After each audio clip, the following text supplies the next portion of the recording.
تشریف رکھے ماشاءاللہ بھائی. یہ درخواست ہے، یہ پتہ نہیں مناسب یا نہیں، جن ساتھیوں کو درمیان میں اٹھنا ہوتا ہے وہ زیادہ قریب پیر آنے کی نہ کو تشریف لائے، وہ کنارے پر بیٹھے. درمیان میں پھر مجمع میں اٹھنا، سارے مجمع کا وہ ذہن وہ خراب ہوتا ہے. ہاں مجبوری ہوتی ہے تو پھر تھوڑا سا کنارے پر. باقی زیادہ فائدہ ایسا ہوتا ہے کہ آدمی قریب آ جائے. جتنا انسان طلب اظہار اللہ کو ظاہر کر دے اتنا اللہ طلب پر دے دیتے ہیں. میں بار بار مولانا ابراہیم صاحب مدظلو کی بات کرتا ہوں. طلب نے سلمان فارسی کو مجوسی کے گھر سے اٹھا کر نبوت کے گھر میں پہنچایا. طلب تھا. نبی علیہ السلام نے فرمایا سلمان منا من اہل بیت، ہمارے گھر کا آدمی ہے، حالانکہ ایران کا آدمی، باپ جو تھا آگ کا پوجنے والا. ہاں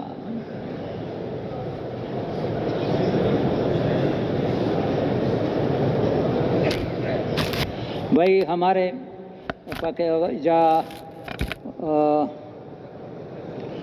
مفتی عبدالکریم ہو یا جو بھی ہمارے علماء ہے ترجمہ کر سکتے ہیں. مولوی ابراہیم ہے، وہ تھوڑا سا وہ عربوں کا ترجمہ کر لے، وہاں چلا جائے. اگر جمان نہیں ہمارے اپنے ساتھی دیکھ لے کہ ان کا ترجمان صحیح مل جائے. تشریف رکھے.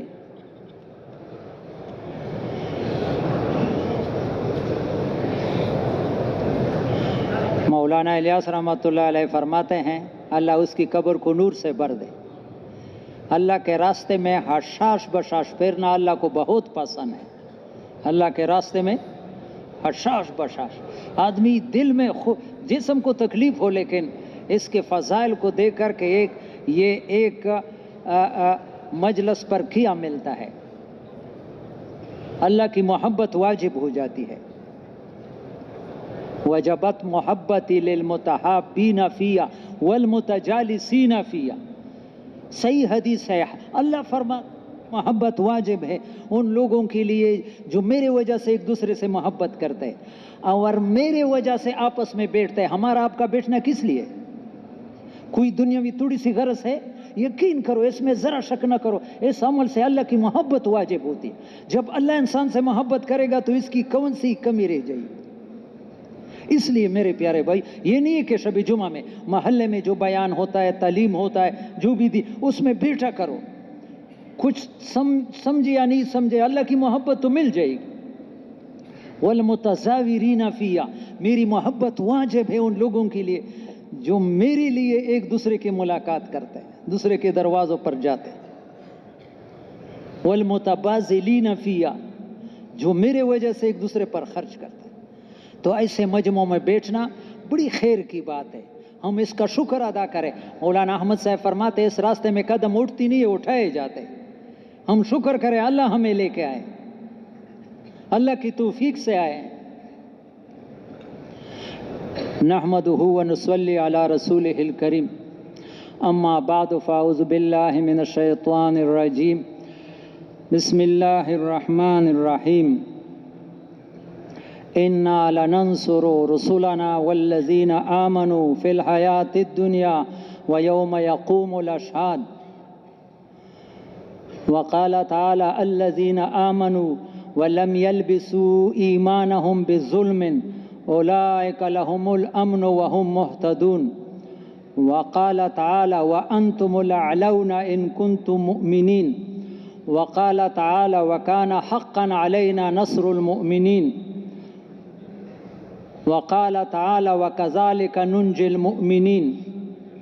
وقال رسول اللہ صلی اللہ علیہ وسلم انتم علی بینۃ من ربکم ما لم تظہر فیکم سکرتان سکرۃ الجہل و سکرۃ حب العیش وانتم یومئذ تأمرون بالمعروف وتنہون عن المنکر وتجاہدون فی سبیل اللہ فاذا ظہر فیکم حب الدنیا فانتم یومئذ لا تأمرون بالمعروف ولا تنہون عن المنکر ولا تجاہدون فی سبیل اللہ والقائلون یومئذ بالکتاب والسنہ كالسابقين الأولين من المهاجرين والأنصار. وفی روایت والقائمون یومئذ بالکتاب والسنہ لہم اجر 50 صدیقا او کما قال علیہ الصلوۃ والسلام۔ میرے پیارے بھائیو، ہم خوش ہو جائے کہ اللہ نے ہمارے زمانے میں نبیوں والا کام چالو کر دیا۔ کس کا کام یہ؟ سارے دنیا کے وزیر اعظم جمع ہو جائے، آپ سے پوچھتا ہوں ایک نبی کے درجے کو پہنچ سکتے؟ سارے دنیا کے کاموں کو جمع کر کے نبی کے کام کے گرد کو نہیں پہنچ سکتے۔ یہ کام سارے نبیوں پر سردار الانبیاء کا کام ہے۔ یہ کام کہ اس کام کے لیے اللہ نبی بھیجتے تھے، چونکہ محمد صلی اللہ علیہ وسلم کے بعد کسی نبی کو آنا نہیں ہے، اس امت کی خوش قسمتی، اللہ نے پورے امت کو یہ کام دے دیا۔ ہم پیغمبر نہیں ہے، لیکن اللہ نے ہمارے ذمے قرآن میں، یہ رائے ونڈ والوں نے ہمارے ذمے نہیں لگایا، قرآن نے ہمارے ذمے میں لگایا ہے۔ تفسیر مظہری میں ہے سلۃ من الاولین وقلیل من الاخرین۔ اس آیت کے صحابہ سارے کے سارے نبوت کے رنگ میں رنگے ہوئے تھے، صحابہ سارے کے سارے نبوت کے رنگ میں، جو نبی کا فکر تھا 100% صحابہ۔ پھر تابعین میں سے اکثر، اس میں سارے نہیں تھے تابعین، ان میں سے اکثر نبی کے رنگ میں تھے۔ پھر تبع تابعین میں توڑے، یہ 3 صدیوں تک یہ کام چلا۔ پھر نبوت کا نور مدم پڑ گیا، ولایت کا ظہور ہو گیا۔ نبوت اور ولایت میں کیا فرق ہے؟ ولی کی مثال کنویں کی سے ہے، ولی کی مثال کنویں کے پاس ضرورت مند آتا ہے، کنواں کسی کے پاس جاتا نہیں ہے۔ اور نبی نے بخاری شریف میں اپنا مثال کنویں کا نہیں دیا، مثل ما بعثنی اللہ بہ من الہدی والعلم کا مثل غیث، بارش کا دیا ہے۔ بارش ہر جگہ خود جاتا ہے، جس کا دل چاہتا ہے اس پر بھی برستا ہے۔ اور یقین کرو بارش کے ساتھ پانی کے سارے ذرائع بارش کے ساتھ جڑی ہوئی ہیں۔ اگر بارشیں نہ ہو تو کنویں خشک ہو جائیں گے، چشمے خشک ہو جائیں گے، نہریں خشک، نبی والا کام نہ ہو تو دین کے سارے شعبے خشک ہو جائیں گے۔ یہ حقیقت ہے، نبی والا کام ہو تو دین کے سارے شعبوں کو پانی ملے گا۔ ابھی رائے ونڈ کے اجتماع میں بھی فرماتے تھے مولانا ابراہیم صاحب، بہت پیاری بات، توجہ سے سنو۔ وَجَعَلْنَا مِنَ الْمَاءِ كُلَّ شَيْءٍ حَيٍّ وَجَعَلْنَا مِنَ الْمَاءِ، ہر چیز کی جو جاندار ہے، زیرو ہے، ہر چیز کی حیات پانی کے ساتھ، قرآن کہتا ہے پانی نہ ہو تو سارے جاندار مر جائیں گے۔ ہر چیز کی زندگی کا تعلق کس چیز سے ہے؟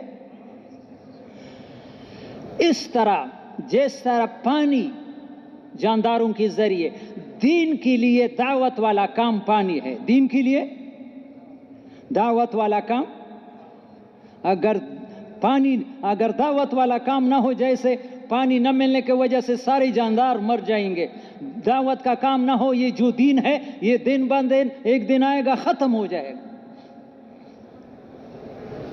جن علاقوں میں رہ گیا ہے وہاں اللہ کا نام لینا مشکل ہے۔ جہاں امام بخاری نے بخاری جیسے دین کے مرکز تھے، وہاں آپ دیکھو کہ آپ سمجھیں گی نہیں، میں گیا ہوں بخارا میں، آپ سمجھو گے کہ یہ مسلمان ہے یا غیر مسلم ہے۔ کولمبیا میں گئے تھے، کولمبیا ملک میں، یہاں سے بہت دور ہے، جنوبی امریکہ ہے۔ یقین کرو،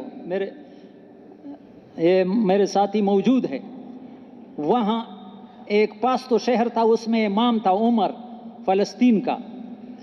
وہ کہتے ہیں کہ میں ان کے چرچوں میں گیا ہوں، گرجوں میں، یہ جو عیسائی ہے، وہاں عیسائی ملک ہے، مسلمان بہت توڑے ہیں، ان کے چرچوں میں محرابیں ہیں اور وضو کی جگہ ہیں۔ معلوم ہوتا ہے کئی 100 سال پہلے یہ مسلمان تھے، محنت نہ کرنے کی وجہ سے وہ ساری عیسائی بن گئے، محنت نہ کرنے کی وجہ سے لبنان کے لوگ گئے ہیں دین کو چھوڑ کر کے، لیکن ابھی ہمارے ساتھ بھی 42 مرد عورت مسلمان، اور جماعت کے ساتھ مسلمان ہوتے ہیں، ہر جماعت کے ساتھ۔ ہمارے ساتھ ڈاکٹر باہر اللہ تھا، ان کی اسپینش زبان سکی تھی، گاڑی میں بیٹھ جاتے تھے، اترتی ہی ایک کو تو مسلمان کیا ہوا ہوتا، آسانی سے مسلمان ہوتا۔ ہاں ہاں تو میرے پیارے بھائیوں، یہ دعوت والا کام اللہ نے ہمیں نعمت دیا ہے. ہاں اللہ نہ قدری سے بچائے، ہم سے نہ قدری ہو رہی ہے. ہمارے مولانا محمد شاہ صاحب کی قبر کو اللہ نور سے بھر دے، وہ کہتے تبلیغ میں گناہ کبیرہ کے ساتھ آدمی چل سکتا ہے، نہ قدری والا نہیں چل سکتا. اور اس کام کا مقصد کیا ہے؟ یہ کام ہم کیا، یہ اللہ کی ضرورت ہے یا ہماری ضرورت ہے؟ یہ کام انسانوں کی زندگی میں دین آنے کے لیے، جیسے میں نے کہا پانی ہے، انسانوں کی زندگی میں دین آنے کے لیے دعوت کا کام جیسے کھیت کے لیے پانی ہے، یہی حیثیت رکھتی ہے.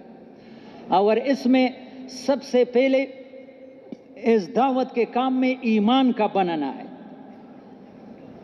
ہمارے پوری دنیا کے اس دور میں تیسرے نمبر پر امیر تھے حضرت جی انعام الحسن صاحب. کون؟ اس کا ایک جملہ ہے، دل پر لکھنے کے قابل ہے. یقین کرو یہ پکی بات ہے، یہ اپنی طرف سے نہیں، قرآن حدیث سے. دنیا کے پریشانیوں اور آخرت کی دائمی مصیبتوں سے بچنے کا ایک ہی راستہ ہے. دنیا کے پریشانیوں اور آخرت کی دائمی مصیبتوں سے بچنے کا بہت راستے نہیں ہے کہ اس مسجد سے یہاں بھی نکل سکتا ہے وہاں نہیں، سارے بند ہے. ایک ہی راستہ ہے، دنیا کے پریشانیوں اور آخرت کی دائمی مصیبتوں سے بچنے کا ایک ہی راستہ ہے. وہ کیا ہے کہ ایمان قوی ہو جائے. کیا ہو جائے؟ اور ایمان محنت سے قوی ہوتا ہے. ذریعہ کیا ہے؟ محنت ہے. محنت میں دو چیزیں ہیں، ایک دعوت، ایک نقل و حرکت. دعوت بھی مولانا احمد صاحب 2004 میں ہم زمبابوے سے آ گئے. زمبابوے ملک سے 7 مہینے لگا کر وہاں بھی عرب وہ افریقن وہ مسلمان مرتد ہو گئے ہیں. ابھی بھی ان کے قبیلوں کا نام توکل شریف صدیق زمبابوے میں. جب ان سے پوچھے تو مسلمان ہے نہیں ہے، خنزیر کا گوشت بھی نہیں کرتے ہیں، غیروں کے ساتھ کچھ اسلامی ختنہ بھی کرتے ہیں. جب ان سے کہا جاتا ہے کہ عیسائی تو ختنہ نہیں کرتے تو وہ تم کرتے ہو، وہ باپ دادا سے کچھ رواجی طور اسلام کی چیزیں ابھی تک ان میں موجود ہے. ہاں تو زمبابوے سے ہم آئے، کراچی مکی مسجد میں تھے، کراچی کے مرکز میں تھے. عصر کے بعد مولانا احمد صاحب باولپور والے کے ساتھ بیٹھے. اس نے کہا میں سعودیہ گیا تھا، ریاض میں، جدہ میں، عرب علماء کے ساتھ میں نے تبلیغ کے بات کی. اس نے کہا یہ تبلیغ نہیں ہے جو ہم لوگوں کو درس دیتے ہیں، بیانات کرتے ہیں. میں نے ان کے سامنے قرآن کی آیت تلاوت کی، کنتم خیر امت تأمرون بالمعروف وتنہون عن المنکر. وہ سوچ میں پڑ گئے کہ ان میں یہ کچھ حصہ چھوڑ دیا کیوں. پھر میں نے دوبارہ کہا کنتم خیر امت تأمرون بالمعروف وتنہون عن المنکر. تم بہترین امت ہو، نیکی کی طرح بلاتے ہو، برائی سے روکتے. جب میں نے تیسری مرتبہ کہا یا شیخ انت تترک فی شیئا، تو یہ آیت پورا نہیں پڑھتا ہے، پورا آیت اس میں ایک جملہ چھوڑتا ہے. وہ کیا ہے؟ اخرجت للناس. میں نے کہا جب تم کہتے ہیں کہ خروج کی ضرورت نہیں ہے تو اخرجت قرآن سے بھی نکالو نا. قرآن سے بھی خروج کے بغیر میرے پیارے بھائی، چاہے آپ جتنی بھی عقل مند ہو، آپ نے قرآن حدیث پڑھا ہے، خروج کے بغیر یہ کام سمجھ میں نہیں آتی. خروج کے بغیر. اور خروج کے بارے میں مولانا یوسف رحمہ اللہ کا ہمارے تو دل میں ایسے ہے کہ مولانا یوسف رحمہ اللہ عام آدمی نہیں ہے. ان پر اللہ نے قرآن حدیث کی جو کھولا تھا، قرآن حدیث کی روشنی ہے. وہ فرماتے ہیں سارا دین جذبات پر دیا گیا. سارا دین اگر جذبات مردہ ہو تو دین باری پتھر ہے. آج امت کو جیسے بوڑھے آدمی سے کہو یہ 5 من کا پتھر وہاں باہر لے جاؤ، وہ ہاتھ بھی نہیں لگاتا ہے. مجھے دیکھو میں تو 5 کلو چیز نہیں اٹھاتا، یہ مجھے 5 من کا کہتا ہے. اگر جذبات مردہ ہو تو دین پاری پتھر ہے. آج مسلمان کو دین پر چلنا ایسا ہی مشکل نظر آتا ہے، جذبات نہیں. اگر جذبات بن گئے تو دین ایک پول ہے، دین ایک جو آسانی سے اٹھایا جاتا ہے. پول تو 90 سال کا بوڑھا بھی اٹھائے گا. جب پول وہ گل وہ اچھات کے کھا نا یہ بوڑھا بھی کہتا ہے میں بھی پول کو تو اٹھا سکتا ہوں. یہ بہت قیمتی ہے. ابھی پوری امت کے جذبات کیسے بن جائے کہ امت کو دین پر چلنا آسان. اس کے لیے سبب جو ہے پیر نہ ہو. اس کے لیے سبب جو ہے کیا ہے؟ پیرنا ہے. کتنوں کو؟ ہزاروں لاکھوں کروڑوں کو پیرنا ہے. پیرنے والوں کے دلوں میں آنے کی بات ہے کہ ان کے پیرنے پر یہ جذبات، یہ مجمع جو ہزاروں جمائے بغیر اعلانوں کے، بغیر وہ اشتہاراتوں کے، یہ پیرنے کی برکت ہے. ابھی تو پیرنے کی وجہ سے آپ کے مجمع میں مدینہ کے لوگ، ابھی نماز بھی مدینے والے نے پڑھائی، اقامت بھی مدینے، ان کو دیکھنا بھی ثواب ہے. ہمارا تو دل کہتا ہے کہ ان کے ماتوں کو چومے. نبی کے علاقے کے لوگ آئے، عراق کے لوگ موجود ہے، افریقہ کے ملکوں، کئی ملکوں کے لوگ یہی کوارٹ میں موجود ہے. یہ پیرنے کی برکت ہے. تو میرے بھائی، اس سے یہ دعوت کے اصل مقصد، بنیادی سبب ایمان بنانا ہے. جیسے میں نے حضرت جی کی بات دوبارہ دہراتا ہوں، دنیا کے پریشانیوں اور آخرت کی دائمی مصیبتوں سے بچنے کا ایک ہی راستہ ہے کہ ایمان قوی ہو جائے، اور ایمان دعوت والی محنت سے قوی ہو.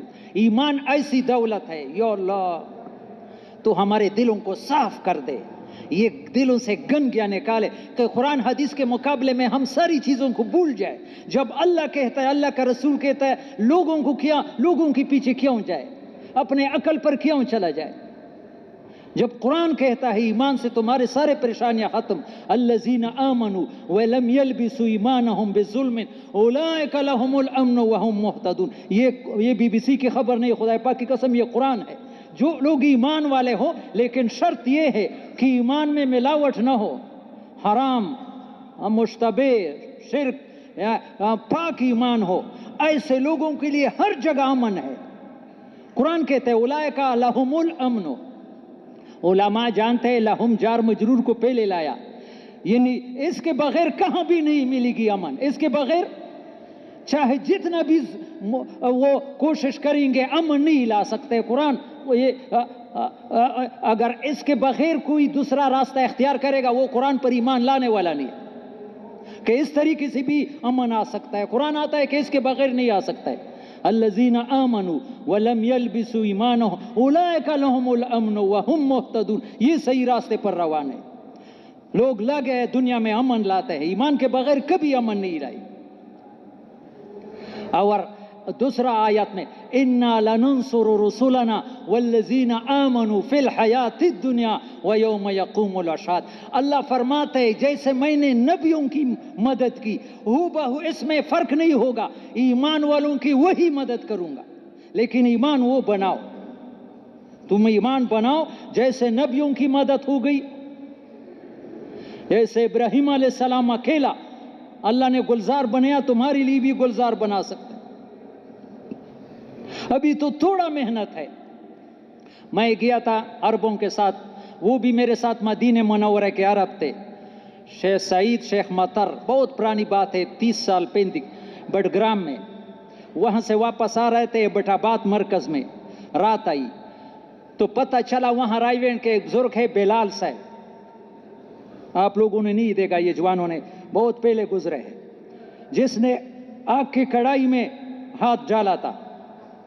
تو وہ طائف کا ایک نوجوان تھا. طائف، 2 مدینے کے تھے، ایک طائف کا تھا، لمبے قد کا تھا، بالکل نوجوان، 25 سال کا عمر. اس کو پتہ چلا یہ وہی بلال صاحب ہے جس نے آگ میں ہاتھ ڈالا تھا اور آگ نے اس پر اثر نہیں کی. جیسے ابراہیم علیہ السلام مجھے ہاتھ سے پکڑ کر کے مجھے یہ واقعہ سنائے کہ کیسے اس نے کیا تھا. میں نے اس کو بلال صاحب کے پاس لے گیا کہ یہ جو عرب یہ بات کرتا ہے. بلال صاحب نے کہا، وہ خود کہ بزرگ اس کو منع کرتا ہے. میری بات سمجھ رہے ہیں؟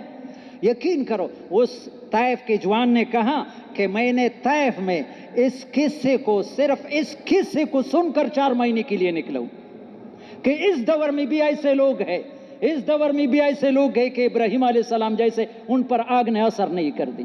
میرے پیارے بھائی، اللہ کے گھر میں جھوٹ نہیں بولتا ہے. ان کانوں نے بھی بلال صاحب کے زبان سے سنا کہ میں گشت کر رہا تھا لاہور میں، جو پکوڑے بناتا ہے وہ تیل ابلتا ہے، اس سے میں نے بات کی کہ بھائی یہ آگ اللہ کے حکم کے بغیر نہیں جلا سکتا ہے، جیسے ابراہیم علیہ السلام کو نہیں. وہ کمبخت کہیں سنا نہیں تھا، اس نے کہا یہ نہیں مانتا ہوں کہ ابراہیم علیہ السلام کو کیسے آگ نے نہیں جلا. میں نے کہا مان لو، وہ کہتا ہے نہیں مانتا. میں نے کہا مان لو. میرے دل میں جذبہ ہے بسم اللہ الرحمن الرحیم، تل کے کڑھائی میں اپنا ہاتھ ڈال دیا، یقین کرو اتنا بھی تکلیف نہیں ہوا جیسے چوینٹی کاٹتا ہے، پھر بھی وہ بدبخت وہ کڑھائی سے اٹھا نہیں ہے۔ آج بھی ہو جو ابراہیم سا ایمان پیدا، آگ کر سکتی ہے انداز گلستان پیدا۔ میرے پیارے بھائیو، تقریر کرنا نہیں ہے کہ اچھا تقریر کیا، خدا پاک کی قسم آج ابھی ساری دنیا پریشان ہے، اور یہ پریشانیاں توڑیا ہے، نبی کی بات بالکل جھوٹ ہے ہی نہیں، آگے ایسے پریشانیاں آنے والی ہے۔ کل ایک حدیث دیکھی کہ یا آج کہ لوگ قبروں پر گزریں گے اور تمنا کریں گے کاش ان قبر کے اندر میں ہوتا، پریشانیوں کی وجہ سے۔ اس سے پہلے پہلے کچھ کر لو، اس سے پہلے پہلے کچھ محنت کر لو ایمان بچانے کی، ایمان بنانے کی۔ ایمان سے ساری چیزیں وابستہ ہے۔ ایمان بنے گا تو نیک عمل کرنا آسان ہے، حرام سے بچنا آسان ہے، فرائض پر کڑا ہونا، فرائض تو چھوڑو مستحبات پر کڑا ہونا۔ ایمان، بخاری میں حدیث ہے، ایک آدمی نے دوسرے سے ایمان کی نشانی کیا ہے، دوسری زمین خریدی، اس میں سونے کا گڑا برآمد ہوا، تو خریدنے والے نے وہ سونا لے کر کے بیچنے والے کے پاس گیا، میں نے زمین خریدا ہے، یہ تو سونا تو نہیں خرید۔ آپ اپنے بارے میں سوچا اگر ہمیں یہ گڑا ملتا سونے کا تو ہم کیا کرتے؟ ایمان ہے، ڈرتا ہے آخرت سے۔ بیچنے والا کہے بھائی یہ تو آپ کی قسمت ہے، میں نے تو اس میں نہیں گاڑا ہے، وہ کہتے نہیں، مقدمہ قاضی کے پاس جاتا ہے، ایک کہتا ہے یہ سونا میرا نہیں ہے، دوسرا کہتا ہے اس پر مقدمہ ہے۔ قاضی ہوشیار آدمی تھا، اس نے کہا تمہاری اولاد ہے؟ ایک نے کہا کہ میری بیٹی ہے، دوسرے نے شادی کرو، اس سونے کو اس پر لگاؤ۔ ایمان جب ہوتا ہے تو وہ سونے کو بھی قبول نہیں کرتا ہے۔ سمجھ میں آ گئی؟ آج جتنے لڑائیاں ہے یہ غلط یقین کے، خدا پاک کی قسم آپ میرے بات کو جذبہ نہ سمجھے، جتنے پریشانیاں اور لڑائیاں ہے یہ غلط یقین کی وجہ سے کہ دل میں یہ گندگی بیٹی ہے کہ مال سے زندگی بنتی ہے، اور لاکھوں واقعات ہے کہ مال کی وجہ سے لوگوں کی زندگی بگڑ گئی۔ کوئی دشمنی نہیں ہے، مال کی وجہ سے مارتے ہیں کہ ان کے پاس مال ہے، مال پر آپس میں لڑتے ہیں، بھائی بھائی آپس میں لڑتے ہیں، باپ بیٹا لڑتے ہیں۔ سمجھ میں آ گئی؟ اور عبدالوہاب صاحب کی قبر کو اللہ نور سے بھر دے۔ یہ میں آپ یقین کرو، میں یہ تہجد میں یہ 3 دعائیں مانگتا ہوں اپنے لیے، یا اللہ میرے دل سے دنیا کی محبت نکال دے، دنیا ہو لیکن محبت نہ ہو، محبت حب شیء یعمی و یسم، یا اللہ میرے دل سے دنیا کی۔ دوسرا یہ اللہ حرام سے بچائے، حرام جب پیٹ میں چلا جاتا ہے، پیٹرول میں کچرا آتا ہے، پھر وہ گاڑی نہیں چلتی ہے۔ آدمی چاہے گا دین پر چلنا لیکن حرام آئے گا تو بالکل نہیں چل سکتا ہے۔ میرے سب بھائیوں سے درخواست ہے، خدا پاک کی قسم جو مقدر میں ملے گا لیکن حرام سے اپنے آپ کو بچاؤ۔ صحیح حدیث ہے، قیامت میں ایک آدمی اتنے نیک عمل لائے گا کہ اگر پہاڑ پر رکھ دو وہ نیک عمل اتنے وزنی ہوں گے کہ پہاڑ بھی نیچے دب جائے گا لیکن پھر بھی دوزخ میں جائے گا۔ صحابہ نے پوچھا یا رسول اللہ یہ لوگ نمازی نہیں تھے؟ فرمایا نمازی بھی تھے، روزہ دار بھی، تہجد، لیکن جب مال ان کے سامنے آیا تھا حرام حلال کی تمیز نہیں کرتے۔ اپنے اولاد کو برباد نہ کرو۔ صحابہ کی عورتیں لکھا ہے جب آدمی باہر مزدوری کے لیے جاتا تھا روتی تھی، خدا کے لیے حرام نہ لاؤ، حلال لاؤ، ہمیں بھی برباد کرو اپنی بھی۔ جو مقدر میں وہ تو ملتا ہے، اللہ نے رزق کی ذمہ داری لی ہے، یہ تو امتحان ہے۔ رزق انسان کو ایسا تلاش کرتا ہے جیسے موت، بلکہ ایک روایت میں لکھا ہے کہ موت سے بھی زیادہ، کیونکہ حدیث میں وَإِنَّ نَفْسًا لَن تَمُوتَ حَتَّى تَسْتَكْمِلَ رِزْقَهَا، نبی کی بات، ایک انسان کو کبھی موت آ نہیں سکتی جب تک اس کا لکھا ہوا، تو موت بعد میں آئے گا، رزق پہلا پہنچے گا، رزق پہلا پہنچے گا۔ یہ ہماری بے ایمانی ہے، اللہ پر اعتماد نہیں ہے۔ اور دوسری ایک حدیث تو لمبی ہے، اس کا ایک ٹکڑا اللہ فرماتے ہیں میرے بندے تم اپنے آپ کو اس چیز کے اندر زیادہ مشقت میں نہ ڈالو جس کی ذمہ داری میں نے لی، تو اپنے آپ کو اس چیز کے اندر زیادہ مشقت میں نہ ڈالو جس کی ذمہ داری